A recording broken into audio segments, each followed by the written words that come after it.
ಒಂದೇ ದಿನ ನಡೆದಿರುವ ಒಂದೇ ಘಟನೆಗೆ ಸಂಬಂಧಪಟ್ಟಂತೆ ಎರಡು ಪ್ರಕರಣಗಳು ಅಥವಾ ಎರಡು FIRಗಳು ದಾಖಲಾಗಿದ್ದರೆ ಅಂತಹ ಸಂದರ್ಭದಲ್ಲಿ ಒಂದೇ ನ್ಯಾಯಾಲಯ ಅದನ್ನು ವಿಚಾರಣೆಯನ್ನು ಮಾಡ್ಬೋದಾ, ಒಂದೇ ನ್ಯಾಯಾಧೀಶರು ಒಂದೇ ನ್ಯಾಯಾಲಯ ವಿಚಾರಣೆಯನ್ನು ಮಾಡ್ಬೋದಾ, ಆ ರೀತಿ ಮಾಡೋದು ಸೂಕ್ತನಾ ಅಥವಾ ಬೇರೆ ಬೇರೆ ನ್ಯಾಯಾಲಯಕ್ಕೆ ಅದನ್ನು ವಹಿಸ್ಕೊಡ್ಬೇಕಾ ಅನ್ನೋದಕ್ಕೆ ಸಂಬಂಧಪಟ್ಟಂತೆ ಸುಪ್ರೀಂ ಕೋರ್ಟ್ ತನ್ನ ಒಂದು ಮಹತ್ವದ ತೀರ್ಪನ್ನು ನೀಡಿದೆ.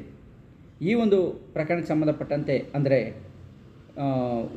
ಒಂದೇ ಘಟನೆಗೆ ಒಂದೇ ವಿಷಯ ಒಂದೇ ದಿನ ಒಂದೇ ಘಟನೆ ಒಂದೇ ಸ್ಥಳದಲ್ಲಿ ನಡೆದಿರುವಂಥ ವಿಚಾರಕ್ಕೆ ಸಂಬಂಧಪಟ್ಟಂತೆ ಎರಡು ಪ್ರಕರಣಗಳು ನಮೂದಾಗಿದ್ದರೆ ಅಥವಾ ಕೌಂಟ್ರ್ ಕೇಸ್ಗಳಾಗಿದ್ದರೆ ಅಂತಹ ಸಂದರ್ಭದಲ್ಲಿ ಆ ಕೇಸ್ಗಳನ್ನು ಒಂದೇ ನ್ಯಾಯಾಲಯದಲ್ಲಿ ಒಂದೇ ನ್ಯಾಯಾಧೀಶರು ವಿಚಾರಣೆಯನ್ನು ಮಾಡ್ಬೋದಾ ಅನ್ನೋದಕ್ಕೆ ಸಂಬಂಧಪಟ್ಟಂತೆ ಒಂದು ಅಪೀಲನ್ನು ಸುಪ್ರೀಂ ಕೋರ್ಟ್ಗೆ ತರಲಾಗಿರುತ್ತೆ.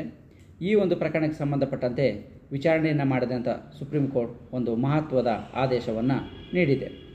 ಈ ಒಂದು ಪ್ರಕರಣದ ಪೂರ್ತಿ ಅಂಶವನ್ನು ನೋಡೋದಕ್ಕಿಂತ ಮೊದಲು ನೀವಿನ್ನೂ ನಮ್ಮ ಚಾನಲ್ಗೆ ಸಬ್ಸ್ಕ್ರೈಬ್ ಆಗಿಲ್ಲ ಅಂದರೆ ಸಬ್ಸ್ಕ್ರೈಬ್ ಆಗಿ, ಹಾಗೆ ಬೆಲ್ ಬಟನ್ ಪ್ರೆಸ್ ಮಾಡಿ.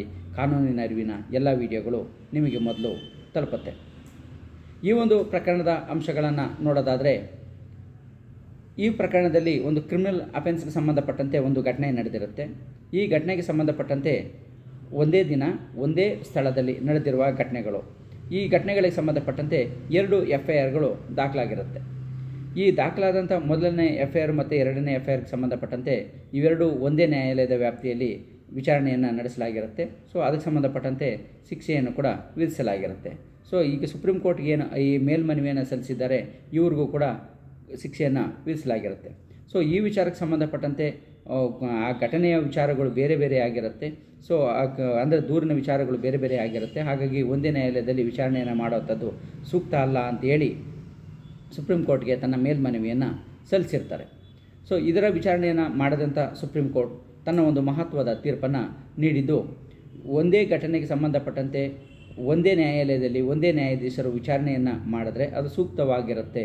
ಏಕೆಂತಂದರೆ ಎರಡೂ ಪ್ರಕರಣಗಳಲ್ಲಿ ಎರಡು ದೂರುಗಳಲ್ಲಿ ಇರುವಂಥ ವಿಚಾರಗಳನ್ನು ಅವಲೋಕಿಸಿ ಅದಕ್ಕೆ ಸಂಬಂಧಪಟ್ಟಂತೆ ಆ ಒಂದು ತೀರ್ಪನ್ನು ನೀಡೋದಕ್ಕೆ ಅನುಕೂಲಕರವಾಗಿರುತ್ತೆ. ಅಥವಾ ಬೇರೆ ಬೇರೆ ನ್ಯಾಯಾಲಯದಲ್ಲಿದ್ದಾಗ ಬೇರೆ ಬೇರೆ ಪ್ರಕರಣಗಳು ಒಂದೇ ಘಟನೆಗೆ ಸಂಬಂಧಪಟ್ಟ ಎರಡು ಪ್ರಕರಣಗಳು ಅಥವಾ ಕೌಂಟರ್ ಕೇಸ್ಗಳು ಬೇರೆ ಬೇರೆ ನ್ಯಾಯಾಲಯದಲ್ಲಿದ್ದಾಗ ಅದರ ವಿಚಾರಣೆ ಅಂದರೆ ಅಲ್ಲಿನ ಅಂಶಗಳನ್ನು ಪರಿಗಣಿಸಿ ತೀರ್ಪನ್ನು ನೀಡೋದಕ್ಕೆ ಆಗೋದಿಲ್ಲ. ಸೊ ಹಾಗಾಗಿ ಒಂದೇ ಘಟನೆಗೆ ಸಂಬಂಧಪಟ್ಟಂತೆ ಒಂದೇ ದಿನ ನಡೆದಿರುವ ಒಂದೇ ಘಟನೆಗೆ ಸಂಬಂಧಪಟ್ಟಂತೆ ಎರಡು ಪ್ರಕರಣಗಳು ಅಥವಾ ಹೆಚ್ಚಿನ ಪ್ರಕರಣಗಳಾಗ್ಬೋದು ಅಥವಾ ಕೌಂಟರ್ ಕೇಸ್ಗಳಾಗ್ಬೋದು. ಇದಕ್ಕೆ ಸಂಬಂಧಪಟ್ಟಂತೆ ವಿಚಾರಣೆಯನ್ನು ಒಂದೇ ನ್ಯಾಯಾಲಯದಲ್ಲಿ ಮಾಡೋದು ಸೂಕ್ತ ಅಂತೇಳಿ ಸುಪ್ರೀಂ ಕೋರ್ಟ್ ತನ್ನ ಒಂದು ಮಹತ್ವದ ತೀರ್ಪನ್ನು Ramesh versus state of Rajasthan ಈ ಒಂದು ಪ್ರಕರಣದಲ್ಲಿ ನೀಡಿದೆ. ಈ ಪ್ರಕರಣದ ಪೂರ್ತಿ ಜಡ್ಜ್ಮೆಂಟನ್ನು ನೋಡೋದಕ್ಕೆ ಡಿಸ್ಕ್ರಿಪ್ಷನ್ ಬಾಕ್ಸಲ್ಲಿ ಕೊಟ್ಟಿರುವ ಲಿಂಕ್ ಮೇಲೆ ಕ್ಲಿಕ್ ಮಾಡಿ ಪೂರ್ತಿ ಜಡ್ಜ್ಮೆಂಟನ್ನು ನೋಡ್ಬೋದಾಗಿರುತ್ತೆ. ಹಾಗೆ ಹಾಲ್ ಕೋರ್ಟ್ ರಿಪೋರ್ಟರಿಂದ ಈ ಒಂದು ಜಡ್ಜ್ಮೆಂಟನ್ನು ಡೌನ್ಲೋಡು ಕೂಡ ಮಾಡ್ಕೋಬೋದಾಗಿರುತ್ತೆ.